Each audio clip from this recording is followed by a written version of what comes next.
is the Fifth Estate Winning Headlines, your media police post, brought to you by the Fort Hall School of Government and coming to you from Nairobi, Kenya.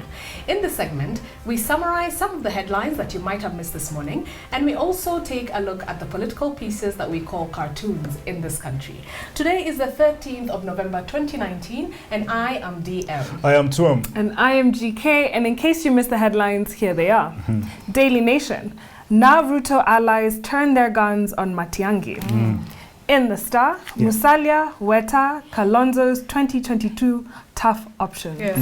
And in the Standard, the Kenyan who fell from London skies. Wow. Absolutely. Interesting. Yes. Very interesting headline. Why is Matiang'i under fire? Matiang'i is under fire because Tanga wing of government, and they should get rid of that name. And they should really get rid of that name.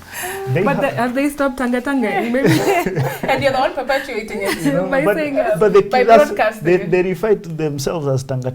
Yeah. But anyway, I think yesterday Kimani Ichung'wah said that on the night before the election, Minister Matiang'i, CS Matiang'i, Raila Odinga, and a PS that has not been named actually met up to discuss the violence in KIBRA.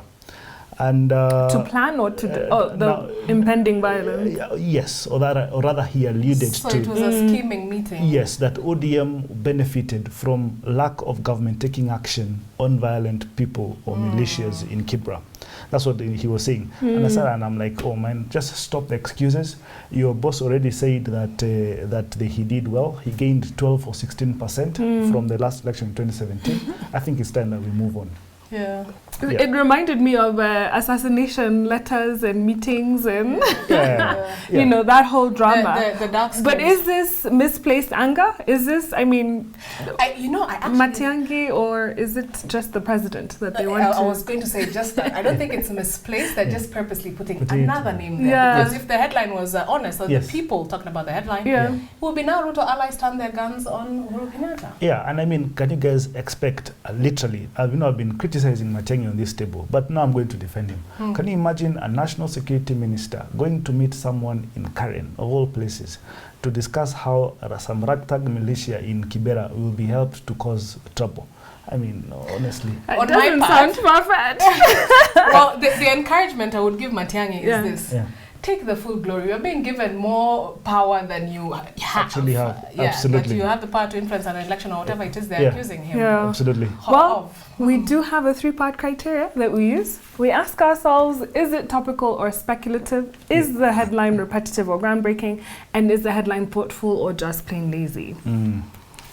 Speculative. You all went silent. I think we should just it's straight. Both topical and speculative. Shall we park it? Sour. Okay, let's park it. Yes. In the Star, Musalia, Weta, Kalonzo's 2022 tough options. And tough, they sort of might be. Very tough. Yeah. The Star is reminding us that in the KIBRA elections, KIBRA, Musalia Mudavadi got 5,000 votes. Yes. But Wetangula, backed by Kalonzo, got a dismal 260. And so they're placing the results of these elections on the national platform and saying, are these men who have both declared that they're going to run for the presidential elections in 2022? Yeah. Are they joking? Absolutely. But you guys, the KIBRA was not the original stronghold. That is why they should not have gone there in the first place. And on top of that, they should have known that it was a 2-horse race, as we usually say. But so guys, look. They set themselves up for embarrassment. Musalia is actually seen as a de facto Luya leader, right? The largest group in KIBRA voting bloc are the Luyas. Let's be honest. Now, if you are going to Luya land and you can only get 5,000 votes, and the other guy gets 200 votes, and now they want to become president. Iko shida. Wow. Iko shida. Yeah. Anyway, so they insist that they remain formidable. They're putting on a brave face. And familiarity doesn't always mean popularity. When you see Raila Odinga easily discarding them, it means their time is ODM is having a field day. Absolutely. So what do we think about the headline? Headline is interesting. So we're packing another one. I think we threw it. Parking bay is full today. Why don't we just throw both of All them? of them. Because that was a very weak yes at the beginning. Absolutely. So in the Standard, the Kenyan who fell from London skies. Wow. So this is an interesting one. This story happened in June. Yeah. So a lot of media picked up on it, but the only people who seemed to actually fully investigate it was Sky News. Yes. So Standard has actually quoted Yes. the Sky News story almost verbatim. Yeah. And basically, a Sky News investigator wanted to find out who is this man who fell from a KQ flight from Nairobi to London and fell in a garden in South London, on one afternoon, June 30th. Yes. And so he comes to Nairobi. Yes. He hangs about JKIA because he suspected this person must have had some kind of access, knew the way around the airport and getting to the plane. Absolutely. He finally catches a break, interestingly enough, from an Uber driver. Yes. Who says, listen, I've been following this story as well. and there's a cleaning company called Colnet that suspected that someone had gone missing, i.e. that person on that day never came back. Yes. And so he goes on to find this gentleman's roommate, finds his girlfriend, and then goes back to Metropole and says, listen, nobody can use the picture that they've computer generated. Absolutely. Can you give us anything else? Yes. And what came up was a bag. Yeah. And the bag had written MCA scribbled on, and some shoes and some other clothing items. Yeah. The bag was the most compelling item in terms of recognizing it. Absolutely. His girlfriend and his mother both recognized the bag as his. Yes. So the gentleman is called Paul Manyasi. Yes. However, today, KAA and Colnet have both written statements saying, listen, there's no Paul Manyasi on the KAA biometric register. And for you to access any parts of the airport, if you work there, you must be on their register. Second, Colnet has said we have no worker that is called Paul Manyasi. Now the question is, why the cover-up? They're embarrassed. I think they're embarrassed to admit that they have lapses or weak protocols in their safety systems. Exactly. And that's why. And for me, this story was so sad. Like, I felt like that life can be so bad. He was earning, it is said, about 9,000 bob a month. That translates to about 300 bob a day. And he fell to his death, frozen to a block of ice. Basically. I mean, choosing to be a stowaway, to, attach yourself to a plane and go is actually a suicide mission. Absolutely. I mean, by the time you're at a certain level, it's negative 60 degrees. Yes, and they were flying at 37,000 feet. Wow. They say that there's so little oxygen that your body actually pushes out the oxygen. So you can't even hold your breath. In fact, at 37,000 feet, an altitude of 37,000 feet, your lungs cannot operate normally. They need artificial support to actually breathe. Exactly. Yeah. Can I say I actually would understand KA's position? Look, when you have just got an FAA approval to fly from Nairobi to New York, and then you have someone that you cannot even be able to account for, all right? And this person actually comes in and gets out of the airport, then they become a security risk. Now, if at all they may not have identified them or they covered it up, I'm not saying it is good, but I think it was necessary. There was a reason. Well, I think this should give us our winning headline. Absolutely. I think so. It's well worded. It's an interesting story. Yeah. There you have it. The Standard gives us our winning headline. Onto the political pieces that we call cartoons in this country, where we also have a three-part criteria that we use. We ask ourselves, is it humorous or dry? Is it satirical or pessimistic? And is it effective or just plain lazy? Yes. So you've started with Ndula. And the caricature there is one of our policemen, or maybe he's a new IG, I don't know. And he is in police uniform. And the caption there is hardware upgrade complete. Install new software. Whoa! I don't want to laugh. And it says no thanks. I love it. We have refused. I love it. And what he's saying is this: policemen have changed their image. Their uniform, but they look the same. Yes, their uniform. They have changed the name from a force to a service, but then their mind is still the same. And the context is the JQAT student. I saw those thugs called policemen beating up that guy, clobbering up that guy, and I'm like, maybe I don't know that they should go for retraining. I don't know. I think this is a very fair commentary. It's a hardware upgrade, but it's the software that has a problem, and they keep ignoring it and saying no thanks. Shall we pack it? Absolutely.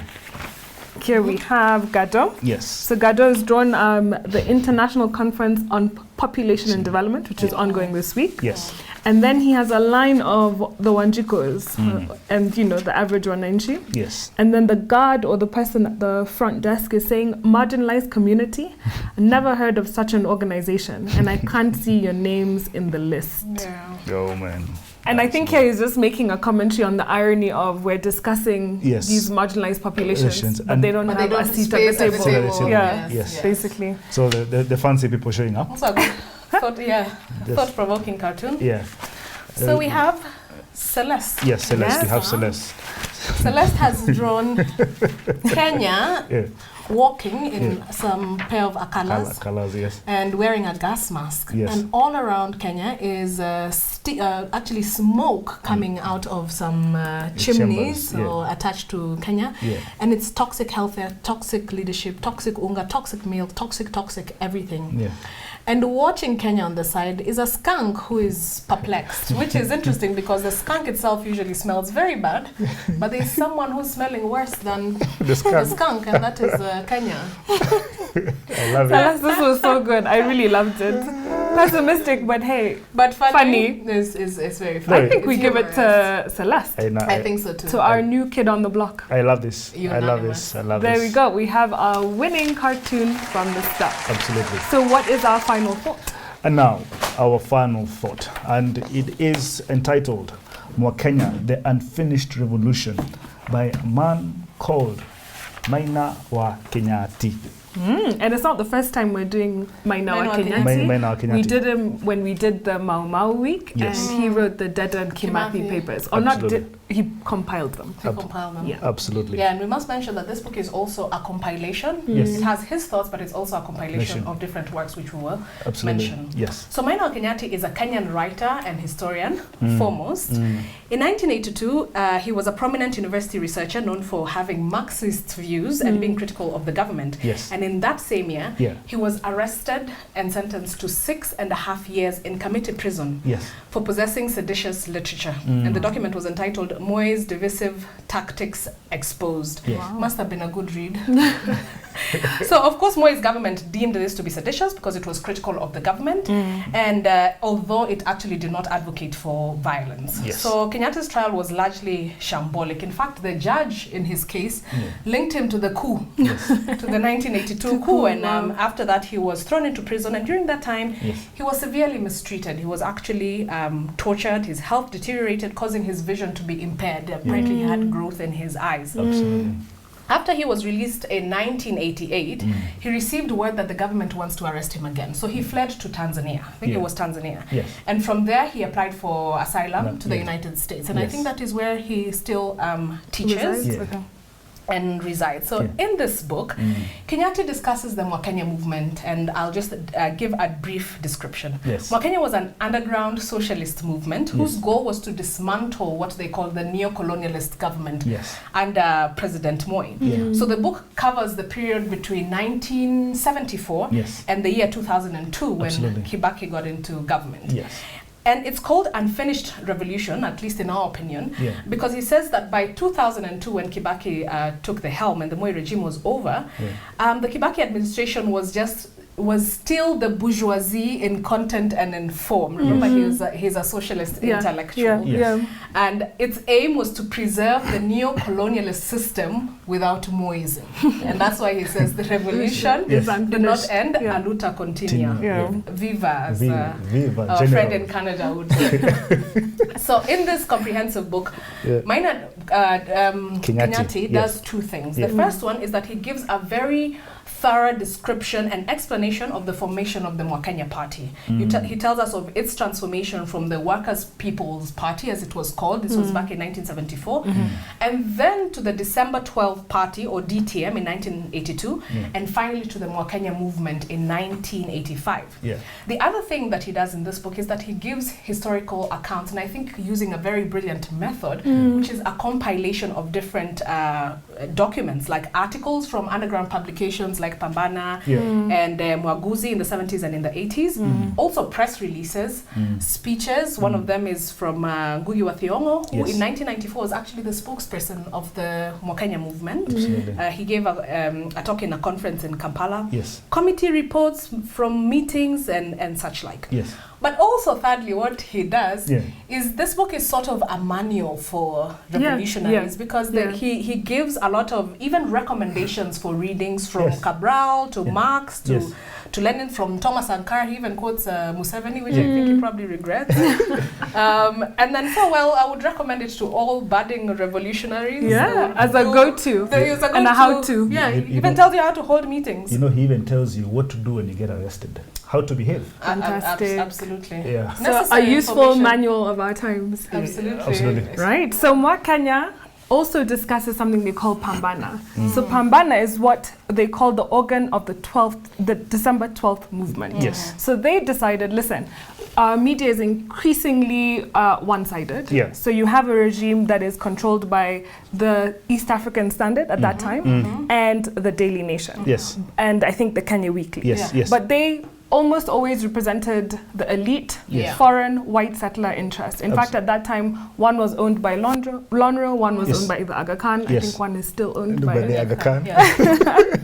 And there were others that you've mentioned that were eventually banned. So there was no underground press that was active. It was very expensive to actually have an official publishing house. So they needed a propaganda machine. Exactly. And this is what Pambana was. It was the propaganda machine, the proletarian press of this movement, right? Absolutely. And what was the context? So Kenya, they said Kenya was more dependent in post 1963 than it had been before. It was bankrupt, it was mortgaged to foreign interests, and there was a neo-colonial path to development. So it was really mimicking elite interests only and not the people on the ground.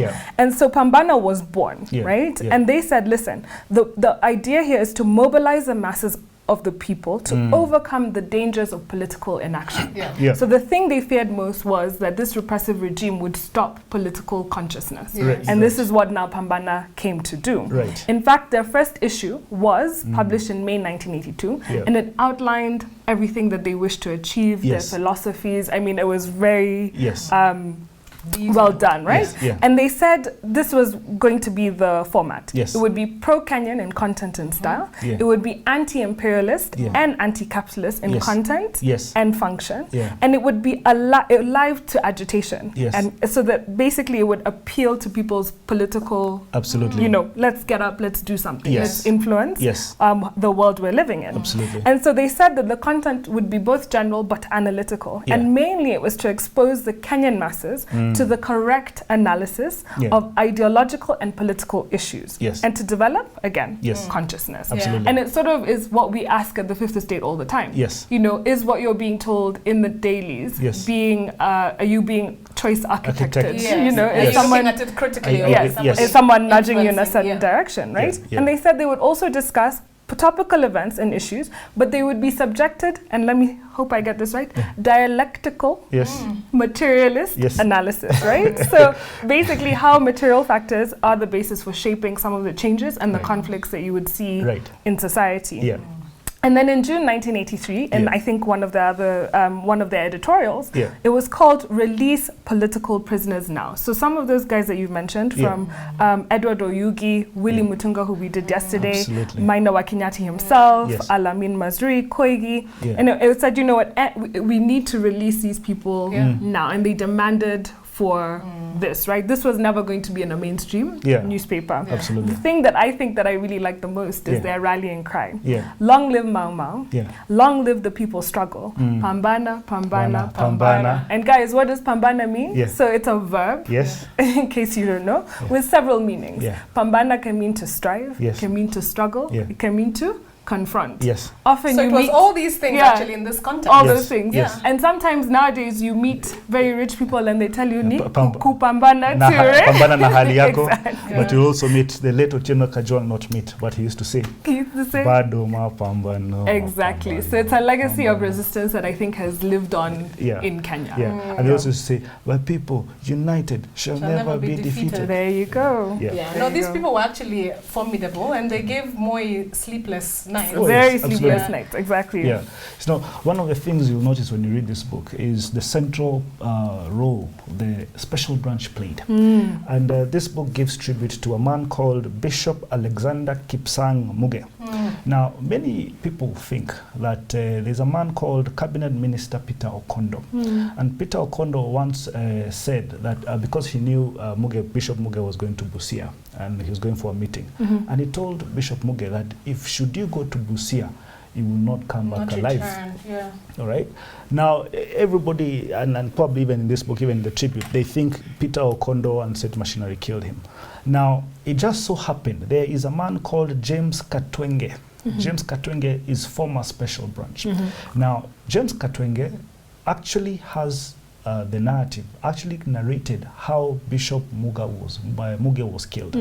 And he said that before he was killed, he had always planned, or the special branch had always planned to kill him. Wow. And the plan was this, because Bishop Muge used to have an afro and used to have glasses, and the plan was to capture him, take him all the way to West Pokot, and dress him and shave his hair, and take out his spectacles, and then they would dress him in Pokot like warrior clothes, and they would kill him, and they would make him look like he was killed in action. So by the time he was found, they would say, this is a Pokot warrior who was actually killed. Okay. Then they'll say Some that misdirection. Muge was actually never found. Absolutely. Yeah. But actually what happened, and this guy witnessed it, he knows the entire story. So on the way to Busia, special branch officers, can you imagine this? They did not make it, they actually made it known that they were following Muge. And they were showing him all manner of signs and taunting him as they were going. And even coming back, they decided doing the exact same thing. Now, it just so happened there was a truck right in front of Muge, and the truck had so much smoke. It was emitting so much smoke. And by the way, this was a plan. And the car was meant to overtake the truck. Muge wanted to overtake the truck, come back to his lane just before another car comes this way. Somehow the crash happened as Special Branch had planned it. Now, the leader of this operation comes out of the Special Branch car and goes to the wreckage of Muge's car. Whatever he did there, nobody knows. But he comes back and with a walkie-talkie and calls Nairobi. And when he calls Nairobi, this is what he says. He says, Operation Shika Msimari is completed. Gosh. Who is giving this account? Who was watching it and where were they? This is a man who used to work for the special branch. Oh, giving, now He's narrating it, he's snitching on his friends. Wow. It's called James Katwenge. And this is not my words, this is what was actually put. He's actually recorded this in the dailies. Wow, interesting. Gosh. So on a day where we had a winning headline from The Standard, the Kenyan who fell from London skies, and a new read from The Star, from Celeste. Absolutely. I want to leave you with this. The ideological difference between the Mau Mau and Mwa Kenya is that the latter had fully analyzed and identified imperialism and its class allies in Kenya. Yes. And the class struggles we still deal with today. Absolutely. Secondly, the Mwa Kenya movement taught us that true independence is a sacred thing. It is revolutionary. It means a fiercely vigilant nation led by a strong people's organization. True independence releases vast new energy and creativity. So let's remain vigilant as we build new modes of thought and political consciousness. Absolutely. Please subscribe to our YouTube channel, but also find us on TV. We are on GoTV, Pang Free to Air, and Star Times. Have a good evening.